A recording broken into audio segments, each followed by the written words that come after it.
Welcome to Willow Creek Estates, where every blade of grass had to be exactly 2 inches tall.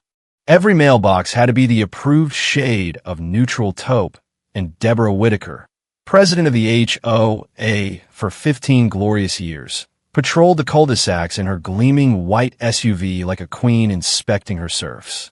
She smiled at everyone, that tight little smile that never touched her eyes, and always opened with the same line, "I'm just protecting our property values." Dear. Translation. Cross me, and I'll bury you in fines until you sell and run. Ryan Caldwell had dragged his 8-year-old daughter Lily here 6 months after his wife's sudden heart attack. The house felt like a tomb. Too quiet. Too empty. Echoes of laughter that would never come back. Lily barely spoke anymore. She drew pictures of her mother and stared at them until the crayons wore down. Ryan washed dishes every night, pretending the silence was normal, pretending he wasn't drowning too. Then, at exactly 8 o'clock, one humid summer evening, the most beautiful piano music drifted through the walls from the modest blue house next door. Chopin, maybe haunting, precise, laced with something raw that made the hairs on Ryan's arms stand up. He froze mid-scrub, soapy plate dripping onto the tile. The melody filled the empty spaces like someone had cracked open a window in a sealed coffin. "Daddy," Lily's voice, soft as a breath, came from the doorway. She stood in her pajamas, dark hair tangled, eyes wide in a way he hadn't seen since the funeral. "Do you hear that?" He nodded, throat tight. "It's beautiful, isn't it?" She pressed her small face to the kitchen window that faced the neighbor's lace-curtained living room. They stood there together, father and daughter, listening as piece after piece floated across the yard. For the first time in months, Lily's shoulders dropped. Her breathing slowed. She looked almost peaceful. The concert lasted an hour, ending on a lullaby that made Ryan's chest ache. When the last note faded, Lily turned to him with more spark than he'd seen in half a year. "Daddy, that was the prettiest thing ever. Do you think I'd learn to play like that?" The question hit like a gut punch. His late wife had dreamed of teaching Lily piano. Life had always gotten in the way: soccer, school, deadlines. Now those excuses felt obscene. "I think that's a wonderful idea," he said, voice rough. "We could look into lessons." Lily's eyes lit up. "The lady next door? The one who plays like an angel?" Ryan hesitated. He didn't even know the woman's name. But the hope on his daughter's face was the first real light he'd seen. "We can ask. But if she says no, we respect it." "Okay." The next evening, they waited by the window again. Tonight, the music sounded melancholy, full of loss and longing, played with such feeling that Ryan had to blink back tears. Whoever sat at that piano wasn't just skilled. They were pouring their soul into every note. "She's sad too," Lily whispered. "What makes you say that?" "The music. It sounds like how I feel inside sometimes. Like there's a big empty spot that hurts." Ryan looked at his little girl with fresh eyes. At 8, she was already hearing stories and music that most adults missed. The next Saturday, he finally worked up the nerve. Lily skipped beside him across the yard, clutching a beginner book she'd begged from the library. The blue house was charming up close, white trim, flower boxes, a porch swing that looked well-loved. Ryan rang the bell, heart hammering harder than it should for such a simple ask. The door opened to reveal Margaret Ellison, mid-60s, silver hair in an elegant bun, intelligent gray eyes behind wire-rimmed glasses. She carried herself like someone who'd once commanded stages. "Can I help you?" Polite, but cautious. "I'm Ryan Caldwell. This is Lily. We live next door." He gestured. "We've been hearing you're playing every night. It's incredible." Lily's become completely enchanted. Lily stepped forward, shyness burned away by excitement. "You play like an angel. I've never heard anything so pretty." Margaret's expression softened, then flickered with something guarded. "Surprise? Pain? That's kind of you," she said quietly. Ryan cleared his throat. I was wondering if you might consider giving Lily piano lessons. She's never played, but she's eager, and clearly you're a master." Margaret's face closed instantly. "I'm sorry. I don't teach anymore. Haven't for years." Lily's face fell, but she wasn't giving up. "Please, Miss Ellison, I promise I'll practice hard. I just when I listen to you, the sad spot on my chest doesn't hurt so much."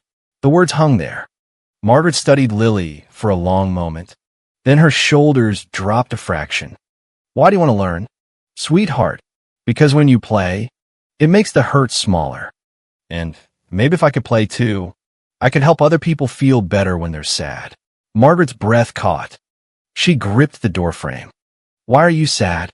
"Honey, my mommy died," Lily said simply.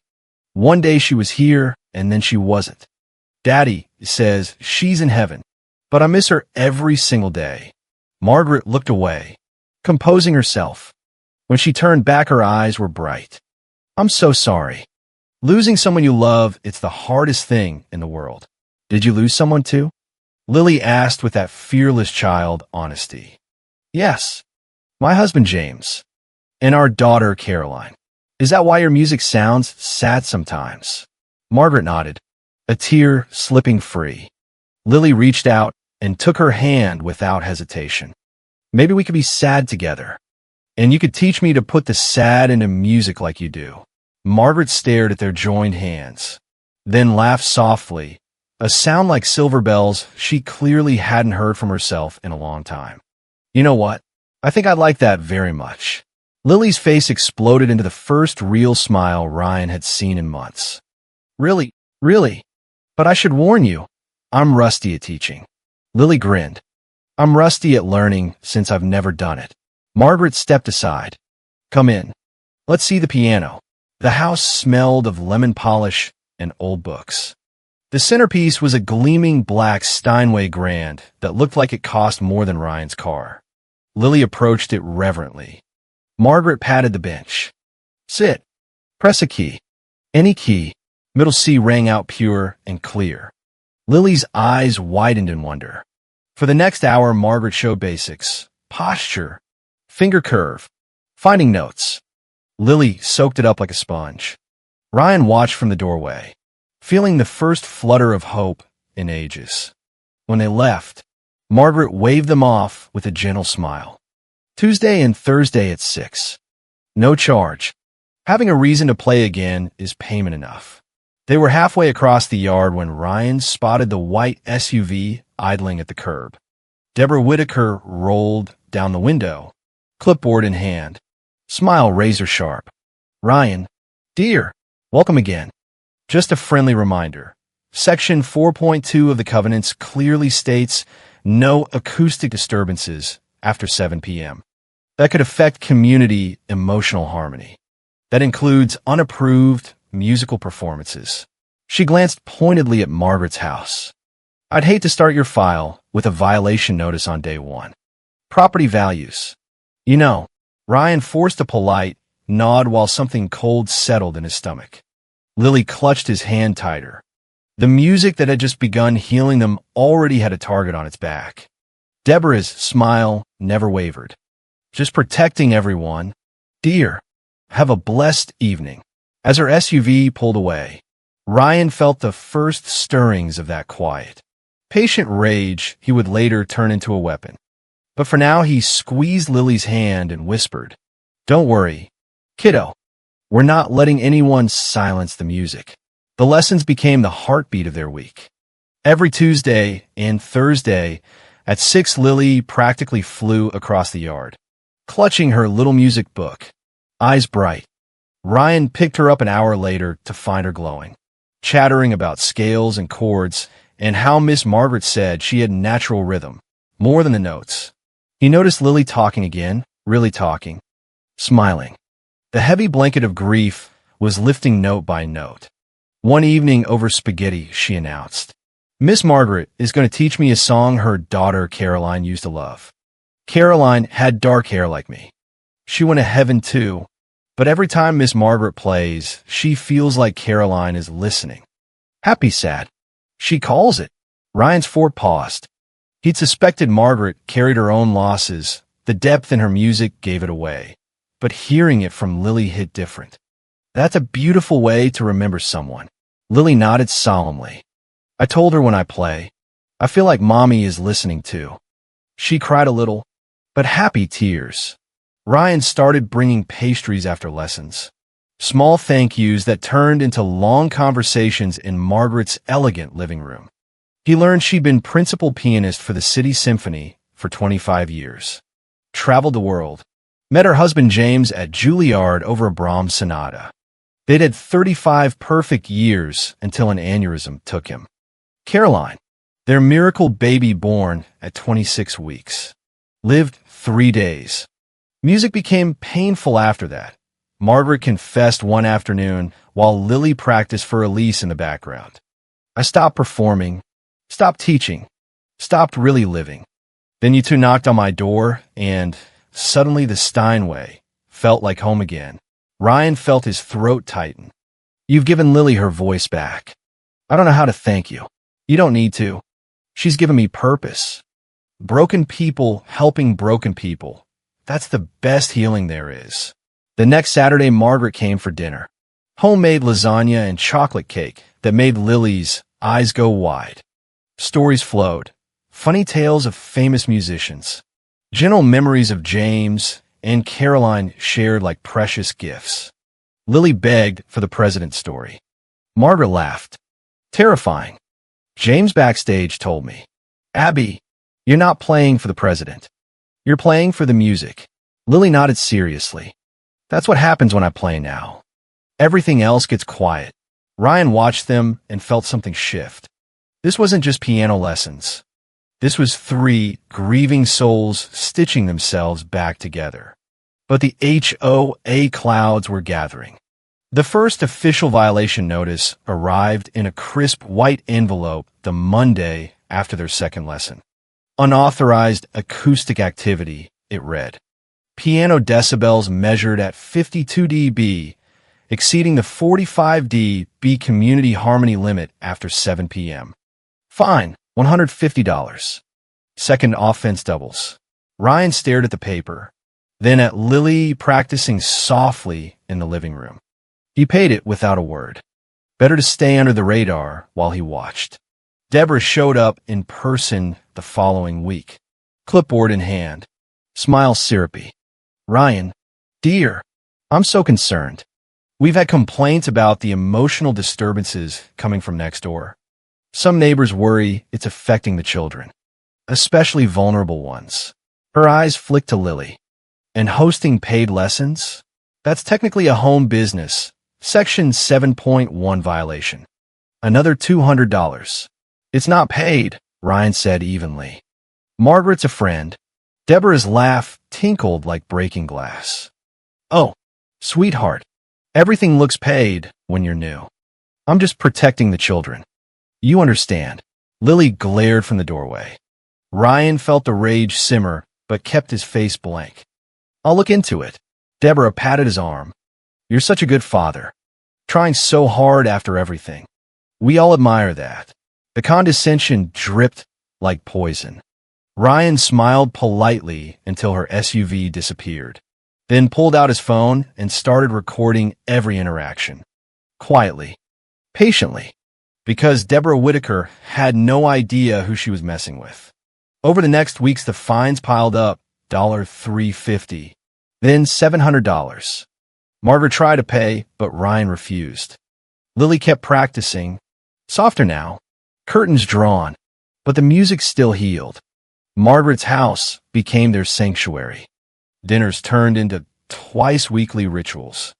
Lily started calling her Miss Margaret, with the same warmth she once reserved for her mother. One night, after Lily went to bed, Ryan and Margaret sat on the porch. She's worried about you living alone, he admitted. What if something happens? Margaret smiled sadly. I'm fine, but it does get quiet. Ryan almost said more, but headlights swept the street, Deborah's SUV doing another slow cruise. He waved politely. Inside, he was already building the file. Because the more Deborah pushed, the more he noticed her own violations. Her dog barked at all hours. Her son roared his dirt bike through the neighborhood. Her political signs on the lawn exceeded the size limit. Selective enforcement. Clear as day. Lily started asking bigger questions. Daddy, what if Miss Margaret gets lonely forever? What if she falls and no one knows? The worry in her voice was too mature for 8. Ryan hugged her tight. We're figuring it out. Kiddo, he just needed one more piece of evidence before he turned the tables. And Deborah was about to hand it to him on a silver platter. The rumors started on the Willow Creek Facebook group, anonymous at first, then not so much. Concerned neighbor posted, "Is anyone else worried about the new single dad letting his daughter spend so much time with that elderly woman next door? Unsupervised piano lessons after dark? Seems inappropriate. And the noise is affecting everyone's peace." Deborah liked the post immediately. Within hours, the comments filled with worried emojis and thoughts and prayers. Someone even suggested calling child services. Ryan read it at work, jaw tight, but he didn't reply. He screenshot everything and kept recording. Lily came home from school crying one day because a classmate said her dad was breaking the rules and making everyone sad. He held her while she sobbed. "Miss Margaret is family now," he whispered. "And nobody's taking that away." Margaret's fines hit $1,400. She laughed it off. "I've got savings," but Ryan saw the strain. At their next dinner, Lily asked the question that changed everything. "Miss Margaret, what if something happened to you in the middle of the night? Who would know?" Margaret's fort paused. "I'm careful, sweetheart, but you fell last year. Remember? You told me about the wrist." Ryan felt the idea click into place like a perfect chord. Their houses were too empty alone. Together, they could be whole. He didn't say it yet. He was still building the case. Deborah escalated. She called an emergency HOA board meeting to address ongoing covenant violations threatening community standards. The agenda listed Ryan and Margaret by name. At the meeting in the clubhouse, Deborah stood at the podium in her pastel blazer, voice dripping concern. "We've tried to be patient, but repeated noise infractions, unapproved home business, and frankly questionable associations are lowering property values. Some families are considering selling. We must vote on enforcement action, possible lien on the properties." Murmurs rippled. Ryan sat in the back row, Lily on his lap, Margaret beside them. He looked calm. Inside he was ice. When it was his turn, he stood, voice steady. "I have a few questions about selective enforcement." Deborah's smile faltered for half a second. "This isn't the time, dear." "Oh, I think it is." He held up his phone. "For example, your dog barks at 6 a.m. every morning, decibel readings I've logged at 68. Your son's dirt bike exceeds noise limits every weekend. Your own porch rallies go past midnight with amplified speeches. Yet no fines for you. What?" The room went dead silent. Someone gasped. Deborah's face flushed. "Those are completely different. I'm the president." Exactly," Ryan cut in softly. "Rules for thee, but not for me." He played the first recording, her voice on his porch. "I'm just protecting the children, dear," followed immediately by her own dog barking nonstop in the background. Then photos of her unapproved pool expansion and oversized signs. The crowd shifted. Whispers turned to mutters. One neighbor stood. "Deborah, you cited me for my wind chimes last month. This feels hypocritical." Deborah's polite mask cracked. "This is ridiculous. I built this community. You people have no idea what I sacrifice." Ryan smiled for the first time in weeks. "We're just protecting property values, dear." The meeting adjourned in chaos. No vote passed, but Deborah wasn't done. She cornered Ryan in the parking lot, voice low and venomous. "You think you're clever? I'll make sure everyone knows what kind of father exposes his daughter to rule breakers and emotional manipulation. Enjoy your little piano concerts while you can." Ryan met her eyes calmly. "About hours more recordings. Deborah, keep pushing. I'm patient. She stormed off. Lily squeezed his hand. Daddy, you are awesome. Margaret hugged them both. I haven't felt this alive in years.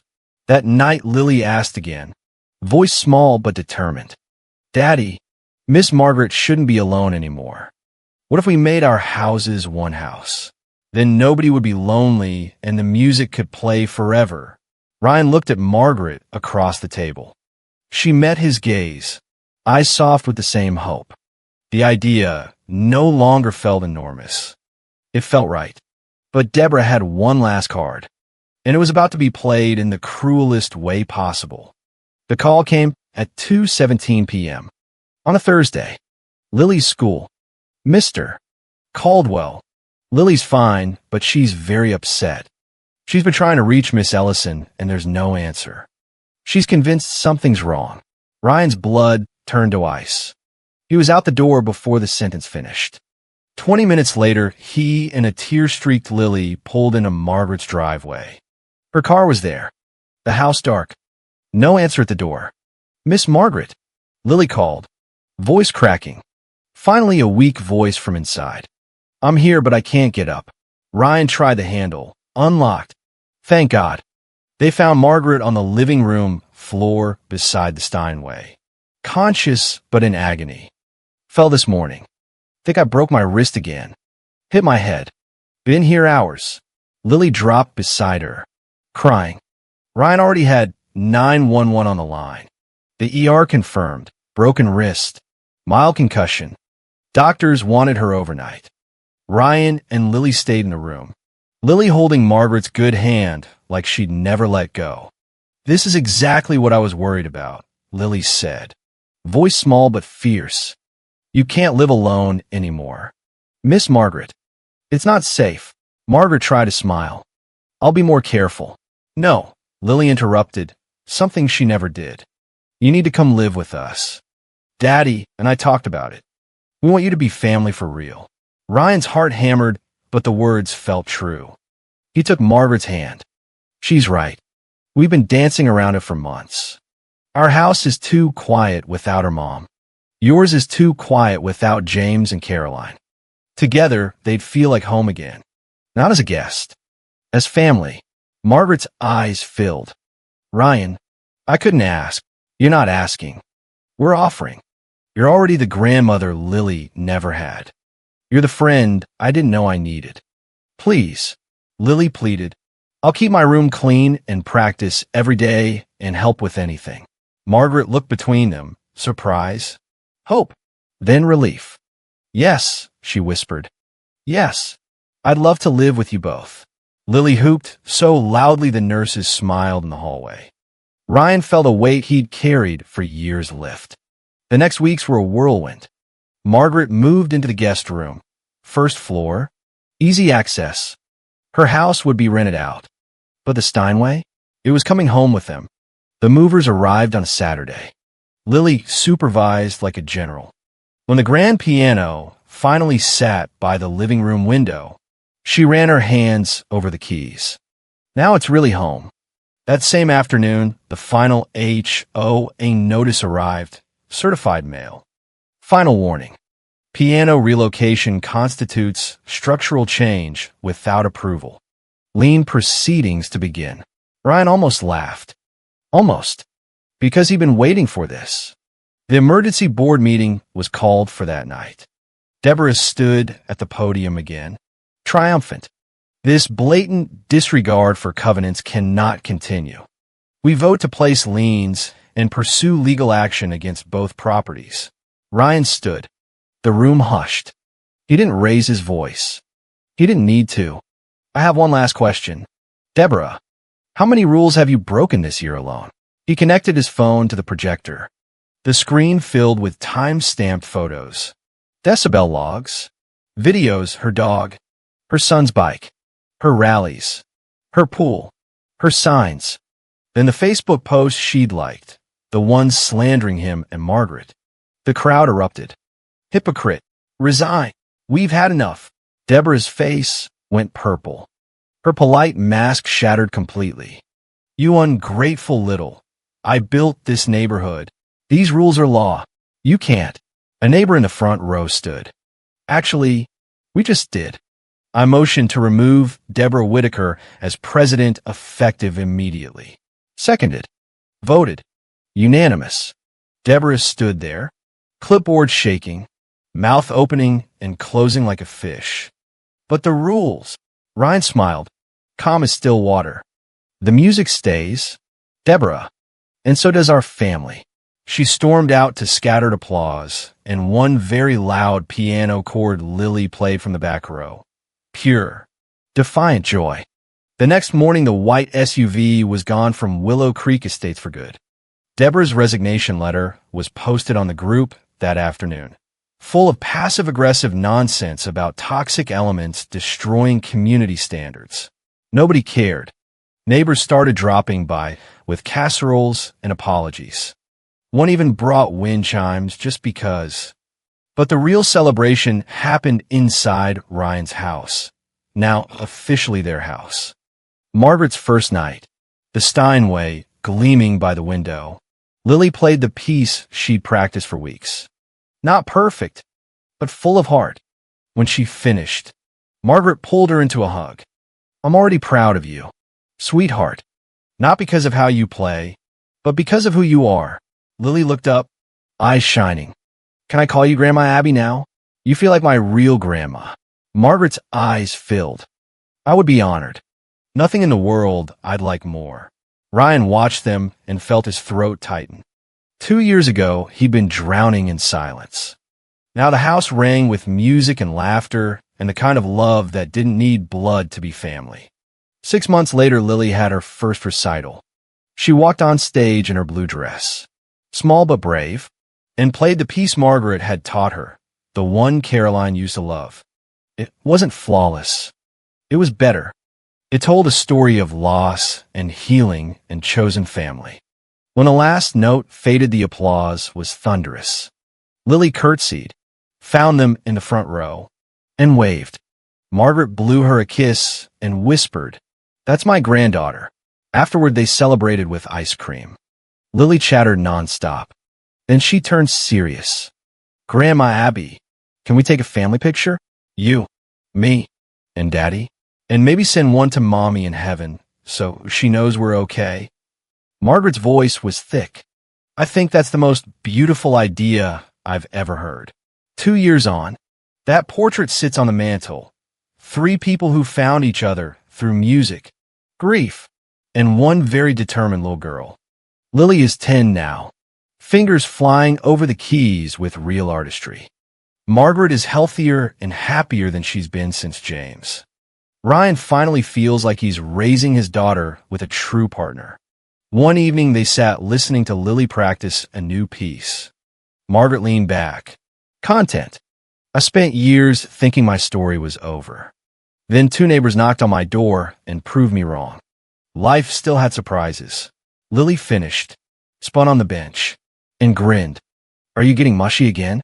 "Maybe a little," Margaret admitted. "Good," Lily said, squeezing between them on the couch. "I like when we're mushy. It means we're happy."